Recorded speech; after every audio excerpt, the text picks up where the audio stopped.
on Back to Rec Shop, you have Soul Food, and on that's one of my favorite, if not my favorite song on there. But then uh, the speech that begins there is Malcolm X, and then with the Lost Archives album, which you have there back there in vinyl, Yeah. on Mind Over Matter, you use the same Malcolm X segment. So Now, why did you guys do that? that was because we only had one Malcolm X record. It was the black one with the orange split in half, black and orange. They had a lot of different stuff on there from Malcolm X. Those records were hard to get. You know, it wasn't like they sold them at the record store. You had to really dig to find the real Malcolm X Jones. I don't remember what label it was on, but I remember it was black and orange. And Public Enemy was such a gigantic influence on us. I remember going down to the record store and coming back with Yo Bum Rush the Show. And I didn't, I didn't know what it was. I knew it looked dope because they had all them on there with the headlights and it was all gangstered out, and now Tuff Crew we're semi-gangster at this point, maybe not gangster, but definitely drug related. That whole Danger Zone thing came from that era where like the cocaine era, in 86 in Philadelphia, crack hit hard and we were in the middle of it. Now it's the opiate epidemic, but in 86 it was crack. And you see movies that came out like Paid in Full, Juice, all of those had the crack theme to it. I don't know. Crazy times. But with Soul Food, speaking of Public Enemy, you had used the same horn that they had on the Freedom is a Road Seldom Traveled by the Multitude. So, yes. So what was it about that you enjoyed? My three influences as a DJ were Jazzy, Jeff, Cash Money, Terminator X. I saw Terminator X cut live with Public Enemy when we opened for them at the After Midnight in Philly. This is 87. And you could listen to that on my SoundCloud page, the full show live with Public Enemy. I wanted to mimic Terminator X's style, even on Itch Mad. We had the crazy shit going in the background, the noisy stuff. Once we heard, Public Enemy #1, and then you go ooh and ah when you jump in my car. I was a crazy Bomb Squad, huge influence. If you look at the way Back to Rec Shop album is set up, it's much like a template from Nation of Millions, No Holds Back, where it has 4 DJ tracks on there. Maybe it might be little clips and stuff like that. But it was set up to kind of reciprocate in the opposite direction, what you were just saying about Puffy, using going the distance. Well, we wanted to go and use shit from PE because we knew, as hard as we tried to make something just like Public Enemy, well, we didn't have Chuck D. So we couldn't make it exactly like Public Enemy, but we were dope enough that our reasonable facsimiles of Public Enemy or Eric B. and Rakim became like staples for us, I'm a DJ. The copycat thing didn't just start. Back then it was called biting. But if you did it good enough, then it wasn't biting. It was, that shit is hot. It sounds like Public Enemy, but nobody ever said Tuff Crew bit anything from anybody. We put our own little twist on it. And that's where the DJ part gives us the advantage over just the rappers. Say a group like Brand Nubian, they had hot shit with Dynamite and stuff like that, but their DJ, although we know his name is Shabazz, First Class, Blast, First the Flavor, he wasn't great on the cut. He didn't add too much to where when the break came, you was waiting for the DJ to snap. That was Jazzy Jeff. And I've been chasing Jeff all of my life. When idols become rivals, Jazzy Jeff has been so instrumental in my career without maybe him even knowing it, that I've modeled myself to be, the perfect DJ. And who is the perfect DJ to me? Well, a little piece of Jazzy Jeff, a little piece of Cash Money, and a little dab of Terminator X, and I try to just invent myself and create my own style, man. Well, there you have it. Now, also on Back to Rep Shop, you have the My Part of Town remix. And I was always intrigued that, in the 88, 89 era, people started having remixes, but sometimes they would be on the next album, sometimes they wouldn't. So why did you guys end up putting it on Back to Rec Shop? That was a last minute addition. I believe Warlock asked for that. We wanted to. There was never an instrumental to My Part of Town. You ever notice that? Now, Joe Run Bombay did go and make an instrumental, Volume 27, Joe Run Bombay, instrumentals you never got. It's on YouTube. So, I research everybody that bites my shit. I research everybody that shows homage by using our shit. I'm probably the biggest Tuff Crew fan. Because remember, I wasn't the DJ initially. So I'm looking at them like, oh shit, I pick and choose the people that I'm going to worship, If there's an opportunity for me to have them as my superhero and be part of the team, hey, that's cool. So this one I was able to kind of take the lead when things weren't going well and Tuff Crew fell off for a couple years and there really was no Tuff Crew. I tried to take the flag out of the trash, make a little bit of sewing repairs on the skull and crossbones flag, stick it back on top of the mountain. I'm getting closer. I'm getting closer. The release of the Lost Archives, the Spit Slam project with Chuck D, and the Tuff Crew to Europe thing is big. We're currently in the studio with Chris Schwartz from Rough Nation, who put out the wax. They put out the vinyl, and this is a double vinyl. Yeah, well, that's big. Got a new Tuff Crew album that's coming out on double vinyl as well, which is all new Tuff Crew music. Now, remember, I'm not 26 years old. So for me to be releasing a new album, most people think that we're going to fuck it up somehow. It's not going to be the same as the old Tuff Crew shit. They're going to try to do trap music because a lot of old school artists think that they have to stay relevant by doing trap music. Now, I'm going to make a bold statement. We're one of the groups that are able to do that and make the switch well. And you'll hear it on the new album. But we also have more than a 70-30 split. Old school Tuff Crew style bangers that you want to hear, and a couple new joints where we could get our radio play going. No sellout shit. I promise you that part. Okay. Now with the taking it back a little bit, with the Still Dangerous, as you left the group and the crew kind of breaks up, first of all, how did that make you feel? Like, what were you feeling at the time? Yeah, I was feared up. I remember the way that I left the group was I was told, that's your last show, pussy. Well, it's my last show, pussy. This phone is irritating at this point. That's your last show, pussy was my, my pink slip. And I took that as a challenge. I probably overstepped my bounds by looking through some paperwork and finding out some information that I wasn't supposed to know. And after sharing it with the rest of the group, that created a little rift between me and Mitch. And we were having a meeting with David Suckle because remember I told you the contract for the management had expired due to the relationship with Ultramagnetic. I became the DJ for Tim Dog for like 6 months. They were like, oh, it's such a great contrast. You're white and he's so black. It'll be a great contrast. I'm like, okay, so we took photos and stuff like that. I got them. I got to bring them out. So becoming a DJ for Tim Dog, the breakup of Tuff Crew, I started to find out that I could stand on my own 2 feet, and I wasn't as feared up. But I did have a Jeep that I couldn't pay for unless I continued to do shows with Tuff Crew. So I was like, in the middle of the swimming pool without a life jacket, sink or swim. I went to Philadelphia Volunteer Lawyers Association. I got these free lawyers. They sued Warlock, they sued Mitch, they sued Rough Diamond, they sued everybody, and we didn't get nothing. So they said, all right, I will buy you this equipment. They bought me a MPC. They said, pick out what you want, and then we'll sign you to a contract, Sound One Talent. And that was the beginning. They bought me an MPC 60, a Tascam 488, and a Multiverb 3. And I had the 12s, and I created the Lost Archives right there. I had to do it. I opened up a little studio. And I started, I put out flyers and I started, selling beats and shit. And people could come in and I would make a beat for them right there, put the scratches on it, $250. It was a good price at that time.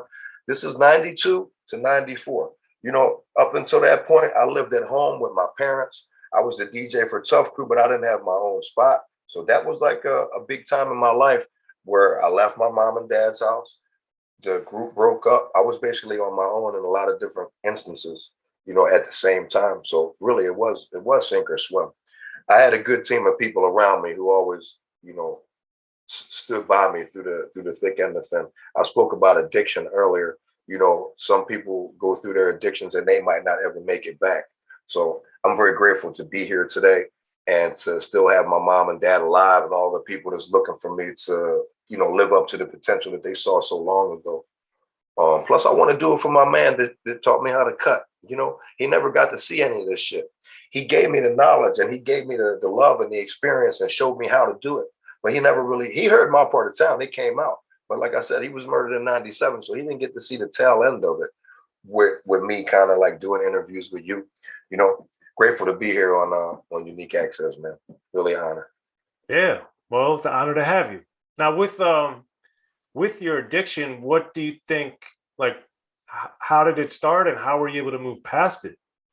Well, today I got 2 years, 4 months, and a certain amount of days clean. Congratulations. That's huge. Thank you. I got a good sponsor. I don't want to turn it into a 12-step Zoom meeting, but the perspective that I look at life with now is not as selfish as it used to be. Like I said, my teenage years and the height of the Tuff Crew stuff was happening between 86 and 90. And that was like the introduction of crack into the hood. Before that, there was powder, there was cocaine. We were drug dealers early on. I was a kid from St. Joe's Prep. I played football for the Prep with Rich Gannon. But when I came home from practice, I was at 4th and Girard, and a little bit up, a couple blocks up, were huge cocaine corners. This is early on. And, when my mom and dad used to argue at the house because they were my dad was an alcoholic who's also sober now. When they used to argue at the house, I just wanted to leave. And when I left, the places that I ended up weren't always, the best places for me to be. But I was accepted at those places. I mean, I got shot, stabbed, locked up, crack addiction. Thank God I never dealt with any opiates or anything like that. I don't mind being specific about my struggles because what I share with you about my personal life, how it used to be, what I did to change it, and how it is now, that could seriously save someone else's life just by hearing me. My sponsor tells me when you get big again, don't forget about the program and don't forget about recovery and sobriety because this is the only reason that you have these opportunities now is because you're clean. Yeah. Okay. So then as you getting the Lost Archives together, there's a lot of great material on there. I think my favorite's probably Old School Jackin'. Mm-hmm. So and the music and the scratching on there is incredible, but Prime Minister Dope, man. That awesome. His flow and his style on there is phenomenal. So how did you coax that out of him? Yeah. A lot of the dudes that I used to be with, Mechanism, Prime Minister Dope, Ice Dog, Straight Business. Those are the 4 people that are on that album. And they were the 4 first groups that I did solo, Too Tough's Lost Archives. It only became the Lost Archives after not being released for like 12 years. It was initially released in 2008 due to the extreme talent and work ethic of my partner, Jason Zotos. He did all of the remastering in Brooklyn, New York. I had these same 48 tapes and I had clung to these, through jail, through the crack house, through homelessness, through a whole bunch of other shit. I was able to keep these tapes. And these were the original tapes. You got a lot of Maxells in there. I do. These metal Jones too, So I didn't just want them to go to waste. Those songs were pieces of my heart that I took time to record. When I ran into Jason and he mentioned to me that, he had a studio in New York, we took 52 weeks to go back and forth between Brooklyn and Philly to remaster these things. First to dump them, so now I got a 18i20. I got the 488 back there. It's a huge project. There's like 400 songs on there, unreleased Tuff Crew shit, Mechanism, Prime Minister Dope, scratch shit from me. There's albums and albums and albums worth of shit on there. All I got to do is dump it.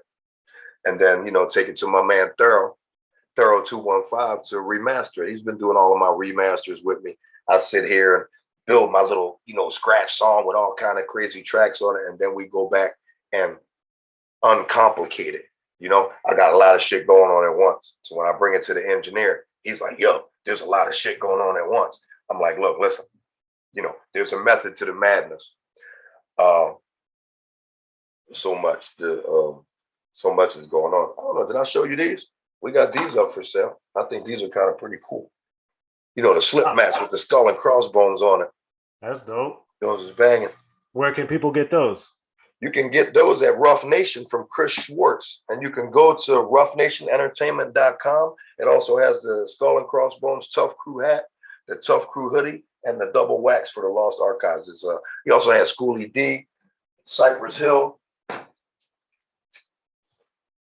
This is the Nas record. And it was only released on Supreme. Yep. And this record is 1 of 1,000.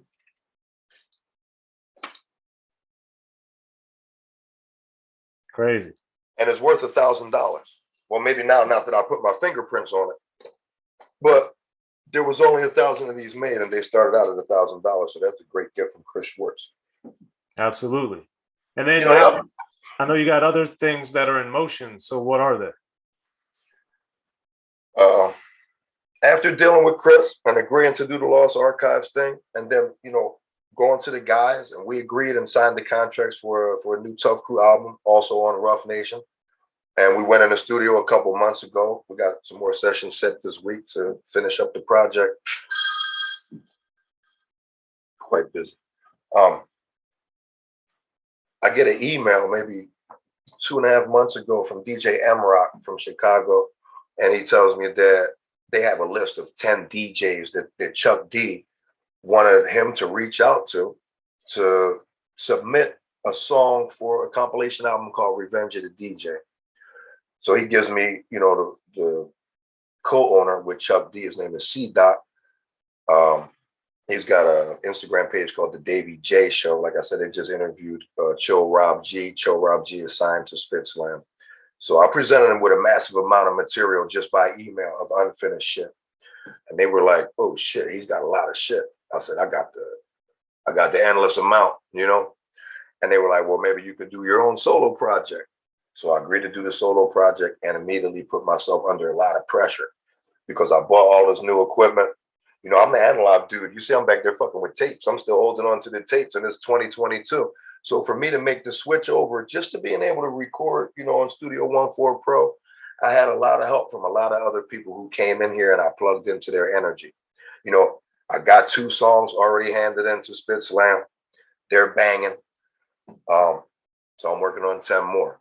I actually got 5 done. You know, it's been a crazy way that it happened, being so overwhelmed by buying the Bum Rush the Show album, Chuck D. And then years later, Chuck D actually giving me an opportunity to, you know, drop something on his label, let alone a full project.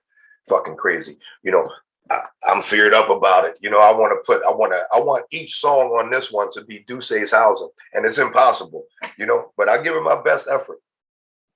Well, there it is. Well, DJ Too Tough, man, that's incredible. And congratulations on all that.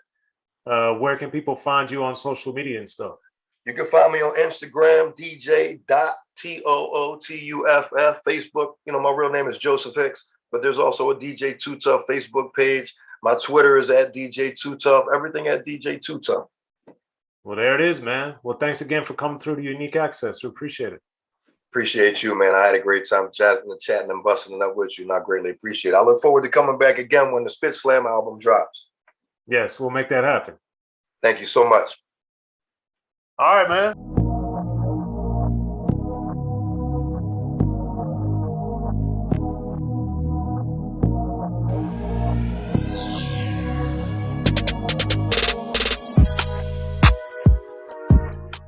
In the beginning, hip-hop was ruled by the East Coast. Then the West Coast rose to prominence thanks to gangster rap. Straight out of Compton, crazy motherfucker named Ice Cube. Hip-hop changed the world. Gangster rap changed the narrative. I'm representing for the gangsters all across the world. And then changed the world again. Cause I'll come and take your life away. The History of Gangster Rap features unheard stories, unseen photos and documents, all with exclusive interviews from the founders and players who shaped gangster rap. I think a real gangster rapper has to scare you a little bit. The History of Gangster Rap, written by veteran rap journalist Soren Baker. In stores now. Yo, what up? This is DJ Quick. Be sure to pick up my homeboy Soren Baker's book, The History of Gangster Rap, if you really want to know what we do.